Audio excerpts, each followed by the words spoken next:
Olá, nono ano. Então, eu trouxe aqui, tá, uma revisão rápida para a gente enxergar tudo junto aqui, toda a matéria que vai cair na nossa avaliação 2, tá? Então, essa vai ser a nossa aula 10, a nossa aula de revisão.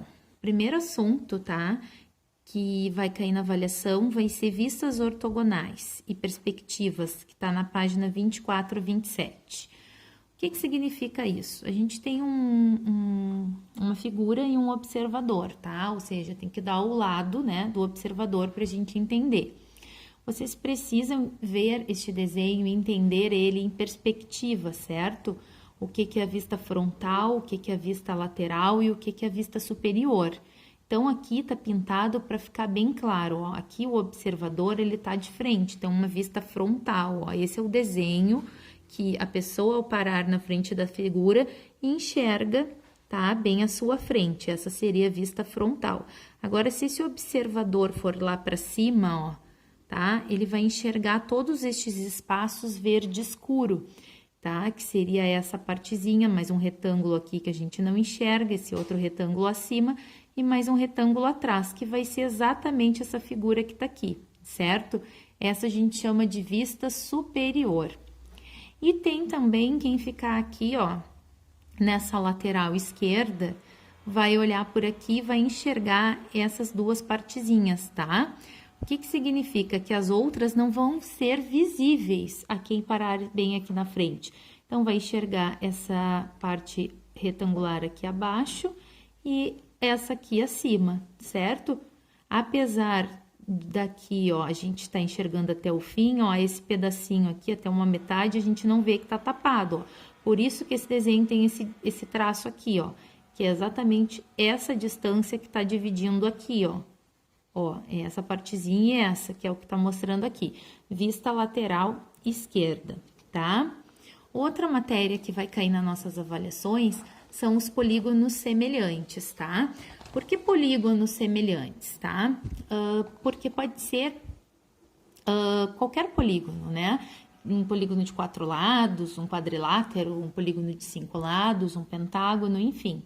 Tá na página 35 a 38. O que importa é que para a gente entender que para dois polígonos serem semelhantes, tem que ter essas regras que estão aqui. Quais são elas?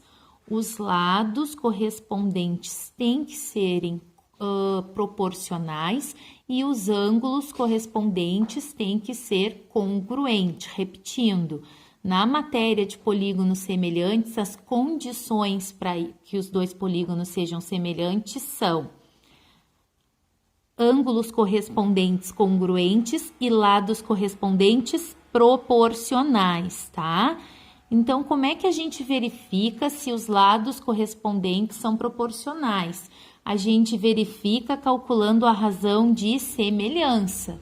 Para serem proporcionais, essa razão de semelhança vai ter que ser igual para todos os lados. Se falhar um, não são polígonos semelhantes, tá? Então, aqui tem dois polígonos, que é um quadrilátero, porque eu tenho 4 lados, tá? E aqui já tá mostrando, ó, esse ângulo é congruente a esse, os 2 tracinhos com 2 tracinhos, 3 tracinhos com 3 tracinhos, assim sucessivamente, ó, ângulo reto com ângulo reto, um tracinho com um tracinho. Então, significa que os 4 ângulos correspondentes são congruentes. E os lados proporcionais, tá? A gente verificaria através dessas razões. Como que nós faríamos, ó? AB está para EF. Como é que eu sei que embaixo de AB vai EF? Bom, o segmento AB, ele está entre o ângulo 1 e 2 tracinhos. E o EF também, entre 1 e 2 tracinhos. Então, é assim que a gente analisa, tá? Para identificar quais são os lados correspondentes. Ou seja, este lado AB é correspondente ao lado EF. Por isso, por este motivo, eu posso escrever esta razão, tá? Agora, eu vou pegar um outro lado, o lado BC, que é o lado que está entre os ângulos de 2 e 3 tracinhos. Como que eu vou achar ele lá no outro polígono? Procurando o lado que está entre 2 e 3 tracinhos, ó. 2 e 3 tracinhos é o FG. Então, o BC, ele é correspondente a FG. Por isso, eu posso montar esta razão. e assim sucessivamente. O CD é correspondente a GH e o DA é correspondente a HE. Ah, vamos montar tudo isso? De repente, não. Vamos supor que eu queira descobrir só um valor desconhecido. Aí pode ser que a gente use só duas dessas relações, dessas razões, ou até mais. Então, vai depender muito do exercício, tá? Mas essas relações de correspondência, elas têm que ser montadas corretamente, tá? Outra coisa, se eu comecei com esse polígono maior, aí em cima, todos que estiverem no numerador têm que ser os segmentos do polígono maior. E todos os que estiverem no denominador são os segmentos do polígono menor, tá? Então, isso aqui tem que funcionar perfeitamente, senão não dá para verificar a correspondência dos lados, tá? E os ângulos aqui só tá indicando, mas a gente vê, né, com facilidade que o ângulo A, que é de um tracinho, ele é igual, ou seja, ele é congruente ao ângulo E do outro, e assim sucessivamente, ó.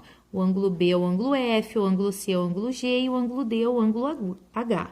Logo, né, se conclui que ABCD, né, que seriam esse polígono, é congruente, a gente bota normalmente esse tiozinho como sinal de congruência, ao EFGH, tá? EFGH. Então, para provar essa congruência, teria que fazer esses dois processos, verificar os lados correspondentes, se são congruentes, e os ângulos, certo? Tem exercícios que vocês não precisam verificar, já diz que é congruente. Aí vocês só tem semelhantes, já diz que os polígonos são semelhantes. Aí você só tem que achar os lados desconhecidos. Para isso, a gente usa o quê? Uma igualdade de razões, que é a forma que a gente utiliza nessa matéria, tá? Dando continuidade, então, a gente vai para uma matéria parecida, que é a matéria semelhança de triângulos, tá? Que tá nas páginas 45 a 50. Bom, para verificar a semelhança de triângulo, existe 3 casos. O primeiro, que é o caso ângulo e ângulo. O segundo, que é o caso lado, ângulo e lado. E o terceiro, que é o caso lado, lado e lado, tá? O que significa? Que para triângulo é diferente de polígono. De polígono, eu tenho que verificar se todos os lados são correspondentes, se todos os ângulos são congruentes. Em triângulo, não precisa. Ah, se verificar tá certo? Bom, se verificar pela mesma regra de polígonos semelhantes, vai dar certo. Mas não precisa porque tem estes casos, porque o triângulo é um caso especial, tá?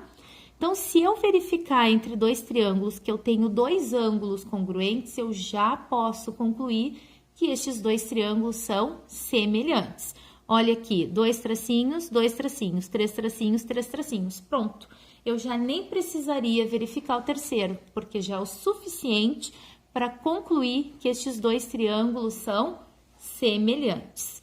Segundo caso, se eu tiver um lado, ângulo e lado, ou seja, 2 lados congruentes e um ângulo compreendido entre eles congruentes, já dá para concluir. Nesse caso é o lado AB, o lado DE, ó, o lado CA e o lado FD. Aqui, ó, F, tá meio apagadinho, FD, tá? Estes lados aqui, ó, eles são correspondentes e entre esses 2 lados, que o ângulo tem que estar entre neste caso, tá? Eles são congruentes, ó, 3 tracinhos e 3 tracinhos. Então, quando a gente consegue verificar isso, a gente conclui que os triângulos são semelhantes.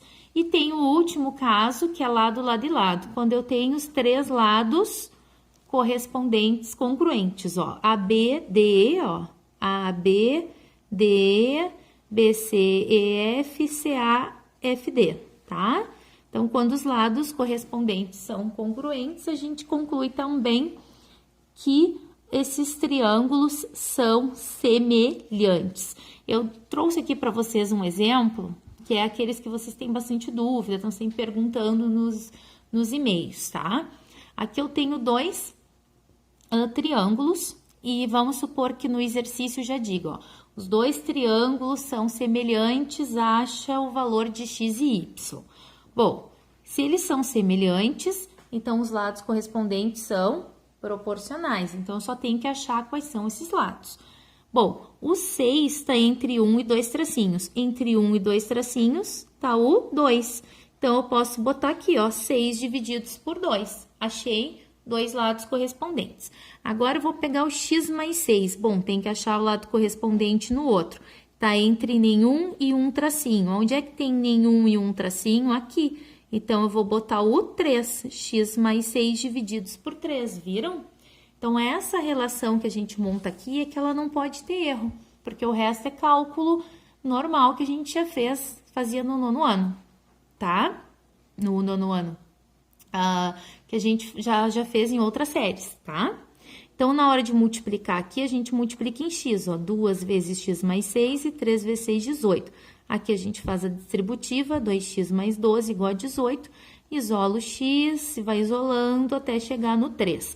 Bom, mas era o x e o y, agora eu vou ter que ir lá montar para o y. O que eu vou fazer? Eu vou usar primeiro essa mesma fração, por quê? Porque ela não tem incógnita, não posso achar incógnita com x aqui, por exemplo, não vai dar certo. Então, vou pegar a mesma relação e vou agora tentar achar o correspondente do y mais 4. É entre nenhum e 2 tracinhos. Nenhum e 2 tracinhos é o próprio y. Agora, eu multiplico em x, 6y igual a 2 vezes y mais 4. Faço a distribuição, isolo, ó, que eu já passei o 2 negativo, deu 4y, e divido, vai dar 2. Então, achamos o valor de x e y, tá? No próximo vídeo, eu continuo a matéria.